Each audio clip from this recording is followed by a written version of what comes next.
తిరుపతి జిల్లా సమీపంలో తమిళనాడు సరిహద్దులో ఉన్న ప్రముఖ ఆలయాలను టీటీడీ చైర్మన్ బిఆర్ నాయుడు పర్యవేక్షిస్తున్నారు. 2 రోజుల పర్యటనలో భాగంగా ఈ రోజు తిరుత్తణి సుబ్రహ్మణ్య స్వామి ఆలయాన్ని ఆయన సందర్శించారు.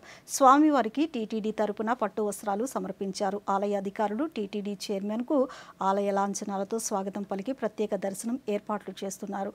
ఈ సందర్భంగా ఆయన మాట్లాడుతూ తమిళనాడు రాష్ట్రాల్లో ఉన్న ప్రధాన ఆలయాల్లో కూడా స్వామివార్లకు టీటీడీ తరపున పట్టు వస్త్రాలు సమర్పిస్తున్నట్లు తెలిపారు. సుబ్రహ్మణ్యేశ్వర స్వామి వారికి పట్టుబట్టలు సమర్పించాం. ఇది ఆనవాయితీగా వస్తున్నటువంటిది.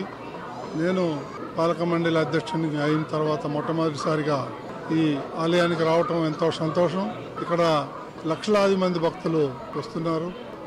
ఎంతో పవిత్రమైనటువంటి ఈ స్థలాన్ని ఈ పట్టు వస్త్రాలు తీసుకురావటం పూర్వజన్మ సుకృతంగా భావిస్తూ ఈ అవకాశం వచ్చినందరికీ మీ అందరికీ కూడా టెంపుల్ యాజమాన్యానికి వీళ్ళందరికీ కూడా పేరు పేరున ధన్యవాదాలు తెలుసుకున్నాను.